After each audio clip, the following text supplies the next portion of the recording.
Leonardo da Vinci is believed by many to have been the most talented individual who ever lived.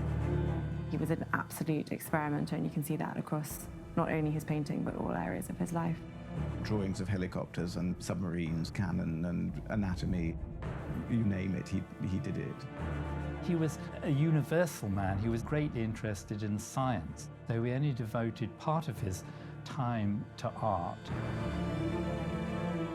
But while his greatest legacy remains in his art, we're still unearthing the secrets of how he worked. Leonardo really tried to make painting do everything. He wanted movement, he wanted light, he wanted colour, he wanted psychology. He tried to put so much into a painting.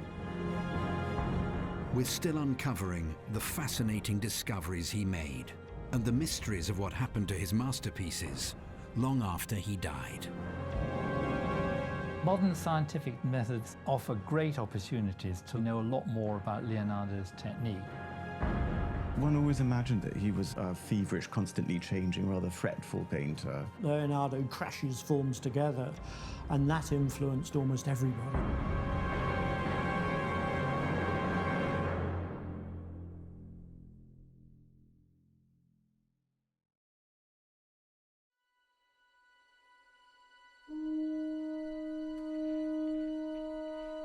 Art lives from constraints and dies from freedom. Leonardo was born at a time when the House of Medici was ruling over Florence. This eminent banking family would eventually produce 4 popes.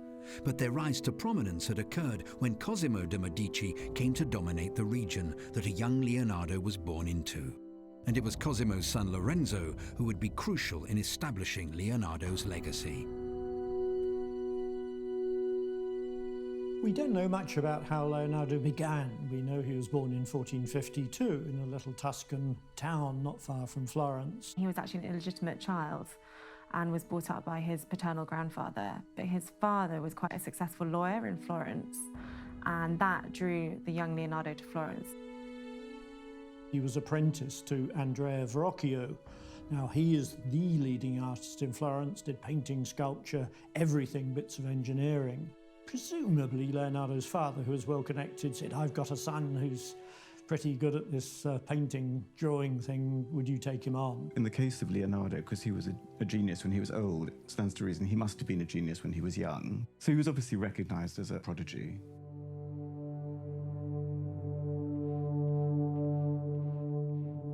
Poor is the pupil who does not surpass his master.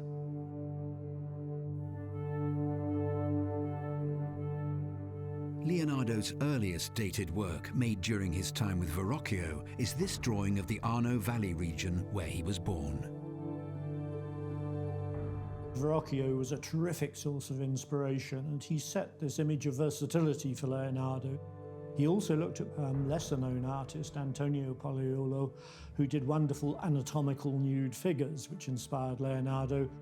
But he looked to the great Florentine tradition of the painter Masaccio, who he mentions, the sculptor Donatello, who he mentions. So he saw himself in that Florentine tradition of anatomy perspective. He was quite a talented student, and he worked with the master on a painting of the baptism of Christ. There's a story in Vasari that says he helps paint one particular scene, and Verrocchio said, "It's so great, I'm never going to pick up a paintbrush ever again." It's possible that a statue made by Verrocchio of the biblical David may have been modelled on the young Leonardo, as well as the angel in the painting Tobias and the Angel, attributed to Verrocchio. Leonardo may have even worked on this painting himself, specifically the fish held by Tobias. Verrocchio obviously was the prime influence. There were some very talented students working in Verrocchio's studio, and they actually included Botticelli and Perugino. By the time he reached 20 and he went into the guild, he was setting up with his own studio, and his father helped him out with that, but he still kept this very close relationship with Verrocchio. So that was really how his artistic life was formed, was in the studio setting with him. Following such an extensive education, Leonardo needed to make a name on his own, but these were difficult times. An attempt had been made on Lorenzo de' Medici's life in the infamous Pazzi conspiracy. Lorenzo's brother was killed, but he survived. The conspirators were soon caught and executed. Leonardo would sketch the hanging body of one of the collaborators, Bernardo di Bandino Baroncelli. At around the same time, Leonardo received one of his earliest known commissions in Florence, the Adoration of the Magi. But he would leave this painting unfinished. Leonardo was a perfectionist when it came to art, and he sometimes left works unfinished, and in some cases he abandoned pictures. I think he aimed at finishing pictures, and some of them did get finished, but the problem is along the way. He can always see another way of doing it. He can see a different bit of the composition, a different emotional context, a different landscape. So it's very difficult in that circumstance to say, yeah, I've really finished with this picture. He was always on the move, you know, to Venice and then to Rome and then back to Florence and then back to Rome. And then he himself put about this idea that he didn't finish things because he could then say, boy, imagine what it'd been like if it'd been finished. And that was, I think, common and probably still is a bit. He did have a clear sense of finished pictures. The Last Supper was finished. The Mona Lisa is pretty much finished, I think, and quite a number of paintings are finished, but it was a difficult job getting to that point. Leonardo was now a part of Lorenzo de' Medici's court, and after surviving the Pazzi conspiracy, Lorenzo's power in Florence only grew. But he needed to secure a peace with the powerful Duke of Milan, Ludovico Sforza. Leonardo would travel to Milan to help achieve this goal. Leonardo was working at the court in Milan, and his employment gave him the time and money to pursue his very wide interest both in the arts and sciences. So it was a very important time for his work.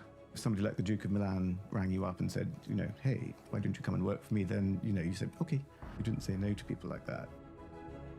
He probably lived a very various life. We don't have eyewitness descriptions, but he was doing this and that within the court. He complained often that the court duties were getting in the way of his quest for fame, to do immortal works, as it were. So he'd be diverted from project to project, ranging from military engineering, civil engineering, architecture, stage design, very varied. I think it suited him quite well because, as we know, he's got this restless intellect and restless creativity.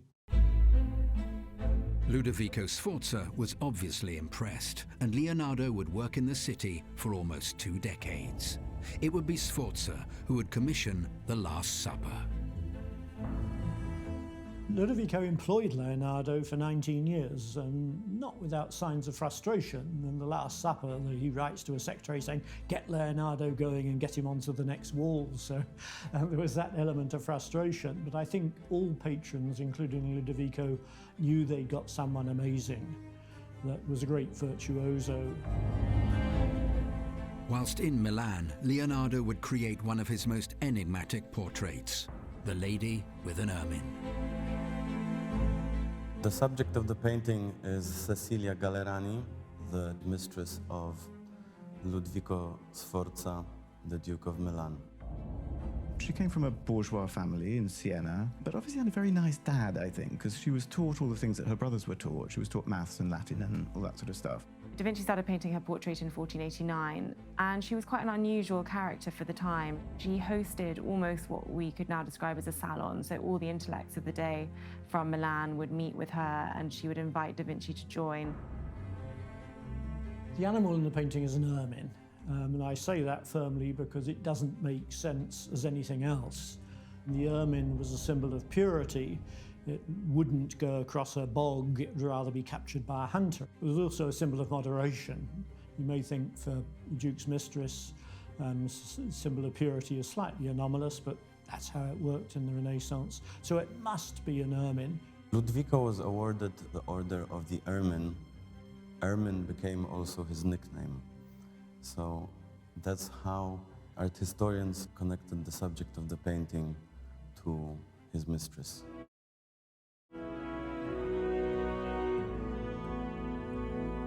Leonardo is only believed to have completed 4 oil paintings of women throughout his career.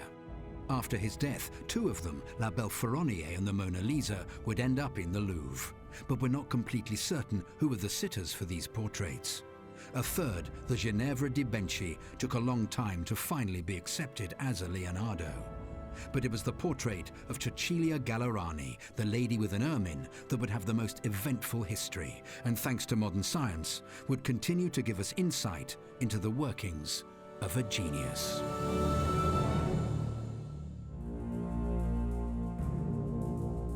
There are three classes of people: those who see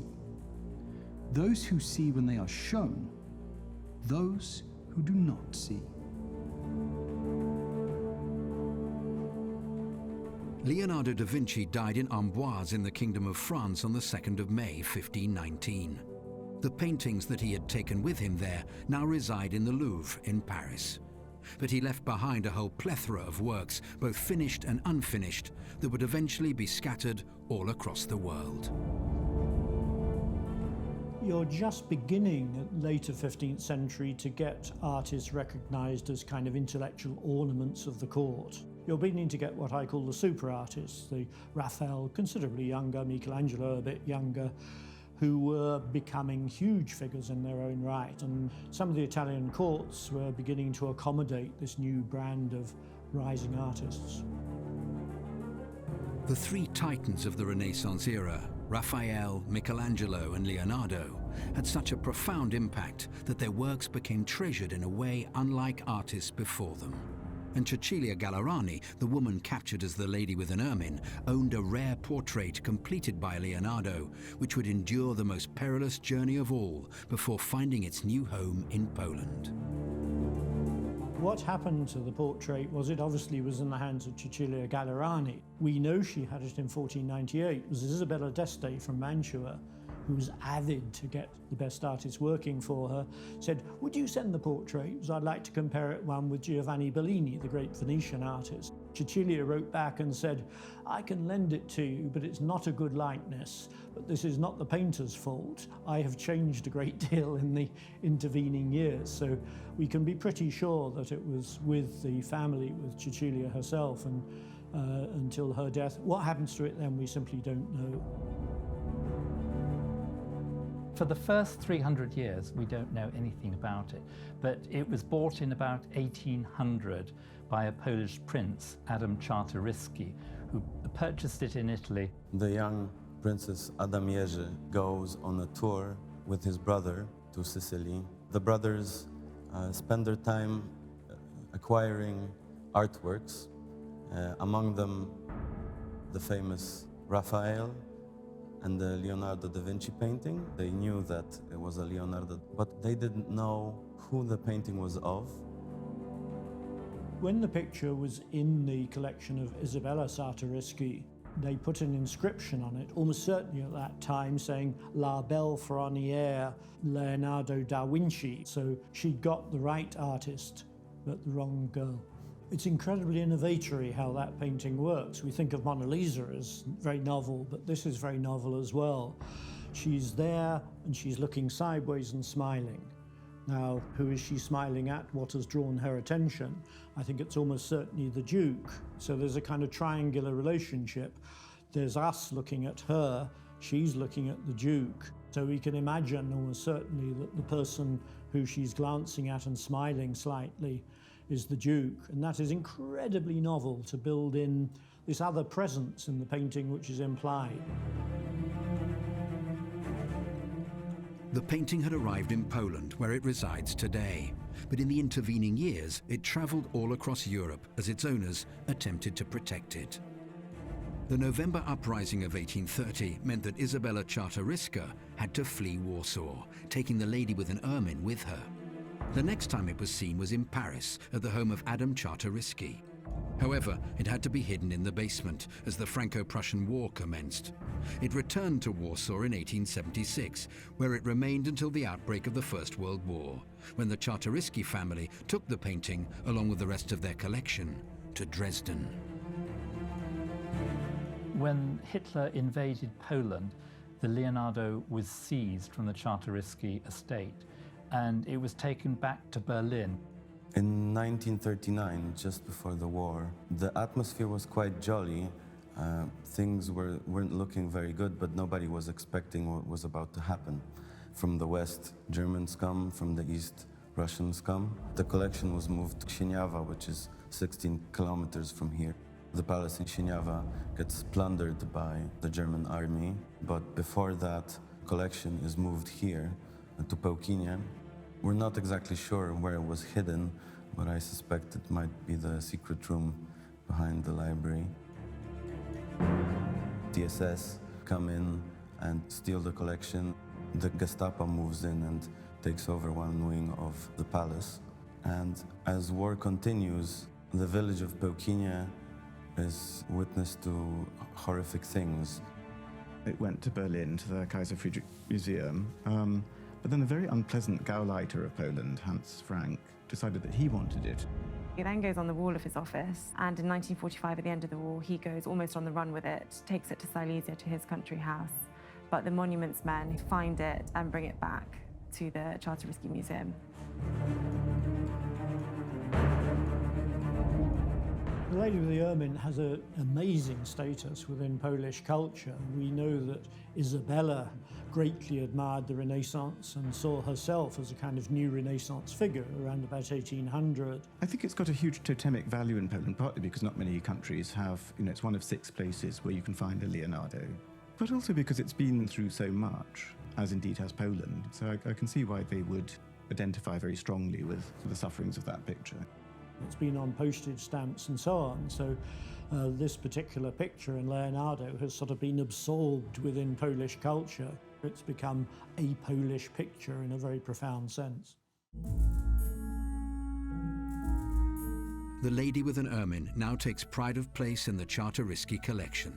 And recently, it's given up some more of its secrets thanks to some revolutionary technology which has shed new light on Leonardo's way of working. Modern scientific techniques offer great opportunities to look under the surface of paintings. So we know a lot more about Leonardo's technique and what the paintings originally must have looked like. The layer amplification method pioneered by Pascal Carte has shown us lots of things from the lower layers. Now, we knew that Leonardo was a manic fiddler with paintings. He kept altering them and so on. And what this has shown is that the alterations are even more extensive than we suspected. It's been shown recently that the background of the painting, which is now black, was originally a bluish-grey, with a darker area of bluish-grey where there would have been shadow. The ermine has almost certainly been adjusted, though I think it's more difficult to see than Pascal Carte claims. One of the most striking things that the layer method has come up with is the interlace pattern. We know that Leonardo loved these interlace patterns, these knots. He did them independently. You can see a whole lot of interlace on her costume we couldn't previously see. What that method has done is to confirm or extend something which we could already see in other paintings. Over the centuries, experts have had to piece together Leonardo's body of work. In total, he only left behind around 20 or so paintings, many of them unfinished. He's believed to have approached every single work differently, and as more paintings become accepted in his canon, we've learnt more about the amazing techniques he used. And his incredible manuscripts show the artistic breakthroughs that he made throughout his career. Leonardo looked at how light behaved in nature, and he was able to think about 2 aspects of it. One is tone, that's to say, where does it exist on a scale of black to white, in a grey tone, as it were. And he also thought about colours and how they related to that scale. He had this theory called the simple colours, or 6-colour theory, which was effectively that you could paint anything using what we would now call the primary colours, plus black, white, and oddly enough green, which he thought of as a primary colour for reasons that elude me. When you look at Cecilia Gallerani, Lady with the Ermine, you can see both the individual colours are singing out in their proper notes, but they're also part of a unified pattern of light and shade.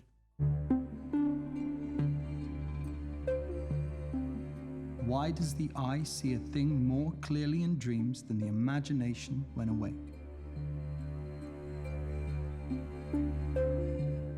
One of the more notable features of the painting is the way the light behaves. Leonardo talked about light hitting things. He talked about percussione. So where the light hits at different angles, it makes different effects. And the percussione then rebounds. So if you look under her chin, you've got this rebound of light back into the shadow, and under her hand as well. Leonardo was a great pioneer of this technique.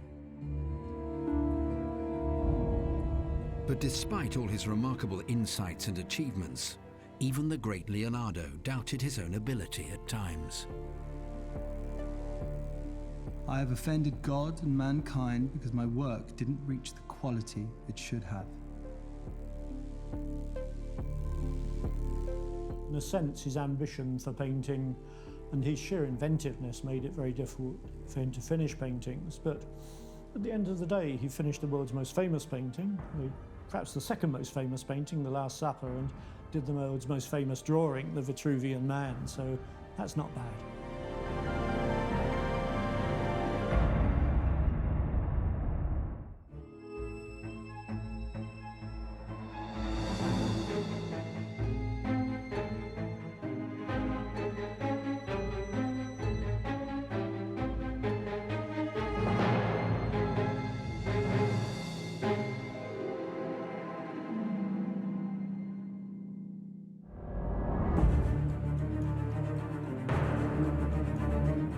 Vincent van Gogh's sunflowers are some of the most iconic works of art in the world. They are considered nowadays indeed a symbol of the artist himself. They've just caught people's imagination. Simple images, but the more you look at them, the more there is to see.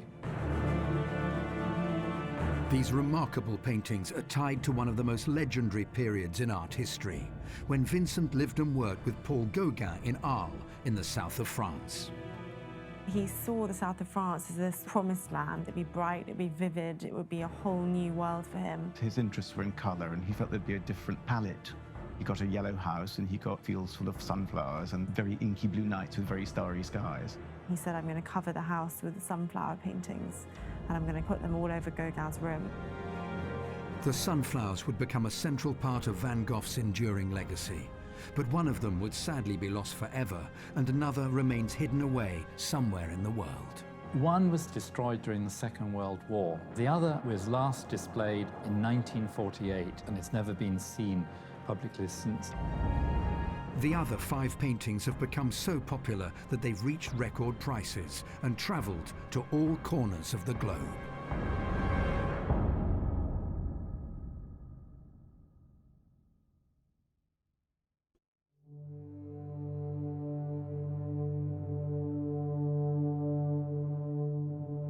Sunshine, a light which, for want of a better word, I can only call yellow. Pale sulphur yellow, pale lemon, gold. How beautiful yellow is.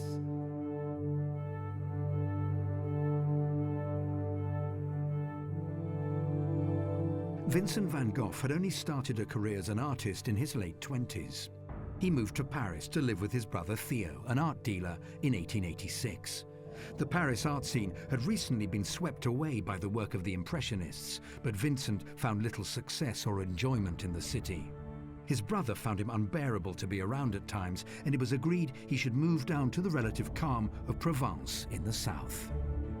He'd been in Paris, he spent a spell in London, and before that he was in Northern Europe. Young artists quite often rebel against old artists and establish new things, and in the case of the Impressionists, that was what had happened against academics. But then the new artists themselves become the establishment, thus leaving even younger artists to feel annoyed with them. And I think that Van Gogh felt trapped in Paris to an extent. And we know for sure that he actually wanted to go to Marseille, so it was probably meant as simply an in-between. He wanted to go and set up a little artist colony somewhere. They were very in vogue in those days. And he thought, oh good, I'll go to Arles and set up a little post-impressionist commune.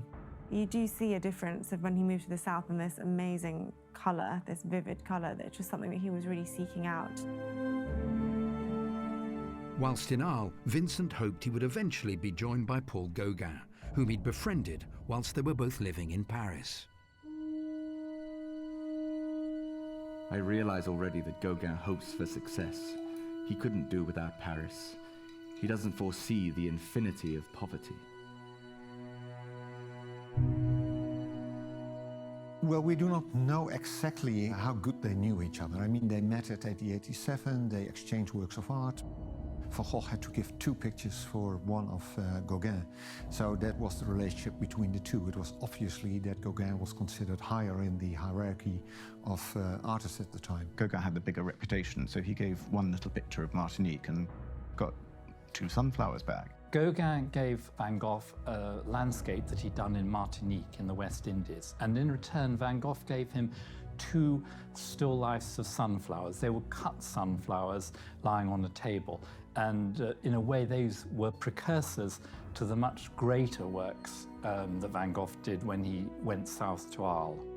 Van Gogh saw him as a light-minded artist.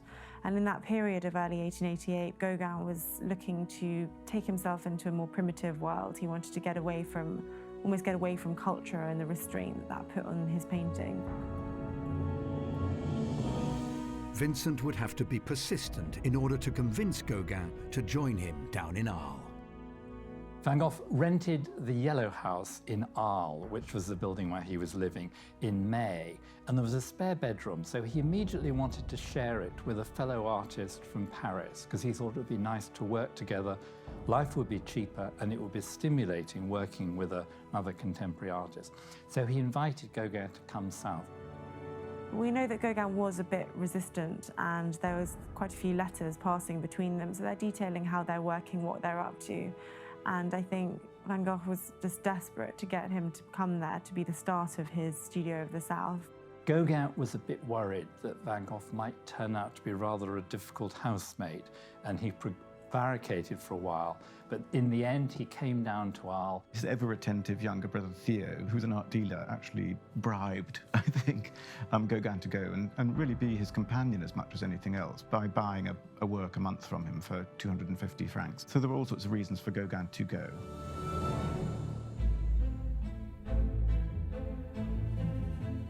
But I believe that Gauguin will never give up the Battle of Paris. He has too much at heart and believes in a lasting success more than I do. It was while Vincent sat in hope of Gauguin's arrival that he began work on a series of sunflower paintings. He may have received the flowers themselves from a local gardener, Patience Escalier, whose portrait he'd recently completed. Van Gogh was looking for something to do in August. The weather was wet, so he couldn't do the landscapes, which he loved to do. And he was hoping to do a portrait, but the sitter he had asked to come didn't show up. So he thought flower still lifes would be the nice thing to do. And sunflowers were at their height. The sunflower was something that from quite early on was almost a little emblem for him. So when he first arrived in Paris, you see these renderings of Montmartre, which was then much more of a village with countryside around, and you see the sunflowers. They're not the main subject matter, but they're dotted around. There's a big difference between the sunflowers in Paris and the sunflowers in Arles, namely that the sunflowers in Arles are dying. And of course, if you want to make pictures that sell, you have to show flowers that are blossoming. He liked especially worn-out subjects, so whether this means cottages or old women or worn-out, so to say, sunflowers, that's the same kind of category. There's one theory that the sunflower symbolized devotion and loyalty, so it had this kind of symbolic nature already, but I think it really morphed into something that almost became like an extension of himself or a representation of him as an artist. Van Gogh would paint a fourth version against a yellow background that would become the most iconic painting of them all. To him, the sun and Provence and yellow all sort of came together in his mind. They are huge, dramatic flowers. I mean, they're large and they grow very, very tall, so they're very unusual and striking. They were also an interesting flower for him because of the interesting cycle that they have. They first of all turn towards the sun, they turn towards where the sun rises in the east, so fields of sunflowers all face the same direction. And then when they get older, they get brown and the seeds dry up and they go to seed. So in the still life paintings, if you look closely, you'll see the flowers are at different stages. Ideas for work are coming to me in abundance. I'm going like a painting locomotive. Paul Gauguin would finally arrive in Arles on the 23rd of October 1888. He was impressed with the sunflower paintings that Van Gogh had made to decorate his room, saying that he preferred them to another painting of sunflowers by Claude Monet, done 7 years earlier. But this attempt to create an artist colony would not last long. We know that they were both quite inspired, and there were portraits painted. Gauguin painted Van Gogh's. There's a picture of Van Gogh's chair and Gauguin's chair. And they visited local museums, they referenced other art together, so they were working quite closely together.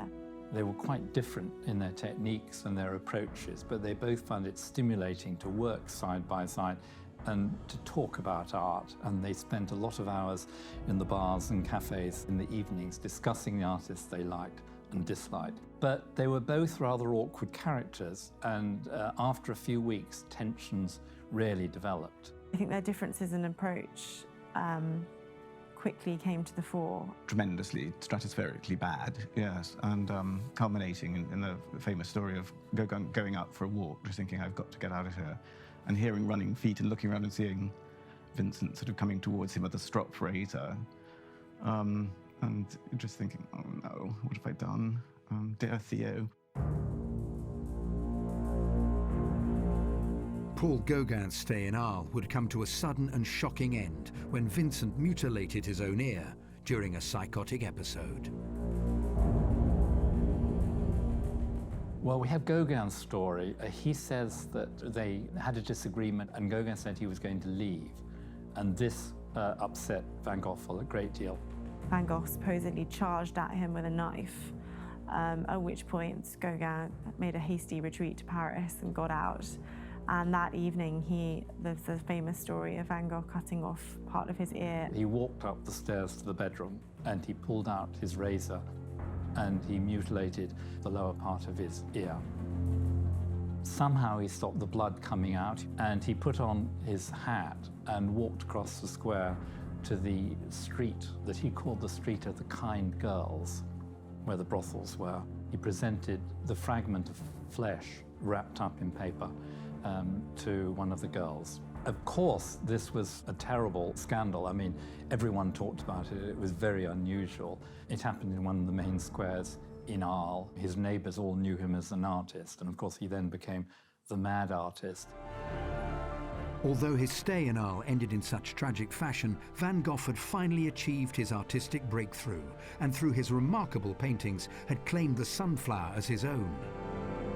After Van Gogh's death, this series of 7 paintings would scatter across the world, with each one having a remarkable story of its own. In time, they would be at the epicenter of a truly remarkable legacy.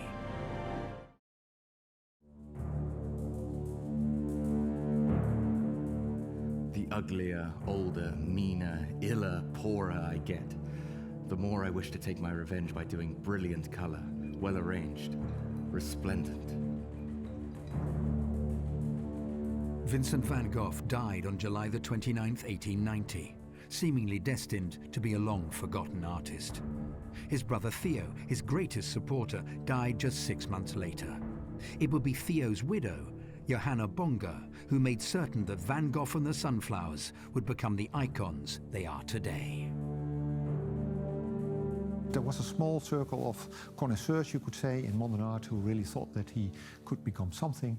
And Johanna Bonger, the wife of Theo, decided to take all the works with her to Paris. Johanna had started off a project of her own, namely presenting Van Gogh in Holland and afterwards to Germany, and then very quickly he became really, really famous.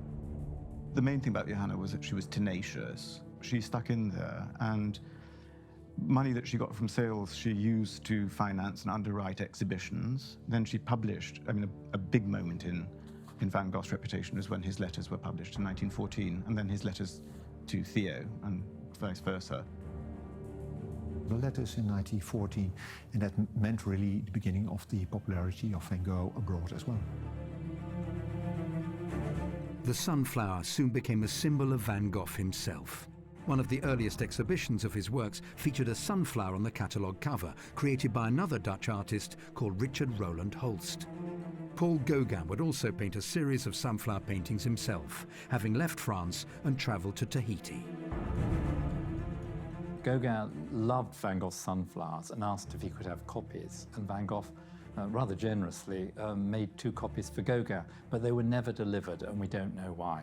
They have become an emblem of him. There's something that he felt, and he said it himself, particularly drawn to. They were a manifestation of the way that he was feeling. So I think that's why they have taken on this kind of emblematic, almost signature status in his work, and why they've become so famous, why you see them on fridge magnets and tea towels, and they are, you know, very life-giving, bright image, but at the same time, they're a reflection of someone who has had a lot of torment and struggling. It's quite an interesting duality.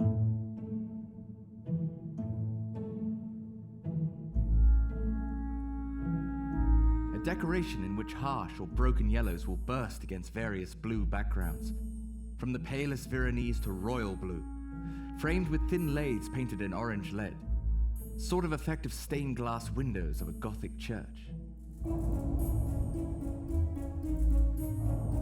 Van Gogh had painted a series of cut sunflowers when he was living in Paris, and the flowers had featured in several other paintings. But it was the series of 4 sunflower works painted in Arles that would capture the hearts and minds of so many. Van Gogh would later paint 3 repetitions of the 2 versions that he had placed in Gauguin's room in Arles. As Van Gogh's reputation began to take off, these 7 paintings would travel all across the world. It's an astonishing rise to fame. Van Gogh was unable to sell paintings during his lifetime. He began to be appreciated gradually to avant-garde art lovers in Paris in particular. It spread to England, it spread to Denmark already, Norway even, and then gradually it crossed the ocean to America. And then gradually throughout the 20th century, he's become more and more famous. It just seems it's endless. Also, Japan followed quite early on, simply because there were a lot of Japanese artists studying in Paris. It would be one of the Sunflowers series that would be the very first Van Gogh painting to make its way to Japan. This version of 6 sunflowers was purchased by Koyato Yamamoto, a Japanese businessman from the town of Ashiya. But sadly, it would be lost forever, and for many decades it was thought that any full-color reproductions of the painting simply didn't exist. That painting, unfortunately, was destroyed during the Second World War. On the day that Hiroshima was bombed, there was another bombing attack on Ashiya where this painting was hanging and it was burnt.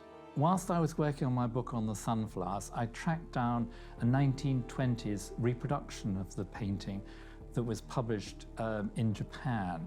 And it's a very rare reproduction. It's probably the only copy that survives in a museum dedicated to a Japanese writer. And I asked if they could send a copy of the image. And when it arrived, I was astonished that the image had a red border around the sunflowers. And the museum had assumed that it was just added by the printer. But I looked at Van Gogh's letters, and he describes how he made a wooden frame painted orange to contrast with the blue background. So we now have a good image of what the painting actually looked like, and more importantly, we have an image of the way that Van Gogh wanted it presented, this wonderful blue rich background with an orange border around it. One of the 4 original Arles Sunflowers paintings was acquired by the National Gallery in London from Johanna Bonger herself. Another original would make its way to Germany, where it resides today in Munich. It had first travelled to Berlin, though, when it caught the eye of Paul Cassirer. Paul Cassirer, who was this big dealer in Berlin, really introduced Vincent to a German audience. And I think the notion of the troubled genius was quite ingrained in the German soul, you know what I mean? And they recognized something that was perhaps not entirely true. That was really the beginning of the Van Gogh liftoff. I think it's one of those things where they became perhaps one of the most iconic images collectively ever in the history of art. So they've become extremely coveted, and they've ended up in different public collections all over the world. The very first of the Arles series, the 3 Sunflowers painting, remains elusive. It's the only one of the surviving versions that's not located in a museum. It was first purchased by Octave Mirbeau in 1891 and may have been the very first painting of Van Gogh's purchased after his death. Since then, though, its movements and whereabouts have remained mysterious. The three sunflowers has only been shown once since the Second World War, in 1948 in Cleveland, Ohio, just for 6 weeks, and it's never been seen publicly since then. It now belongs to an extremely private individual collector who actually owns a handful of very important Van Gogh paintings. The three repetitions of the sunflowers that Van Gogh painted have their own remarkable story to tell. One was eventually purchased by Carroll Tyson, an American artist and businessman from Philadelphia, and after his death it would soon enter the Philadelphia Museum of Art. Another always stayed in the Van Gogh family and is now a centerpiece of the Van Gogh Museum in Amsterdam. The third was acquired in 1894 by a friend of Paul Gauguin's, Emile Schuffernecker, one of the earliest collectors of Van Goghs. Nearly a century later, the painting completely changed the art market when it sold for £25 million to a Japanese insurance company. It now takes pride of place at the Sompo Museum of Art in Tokyo.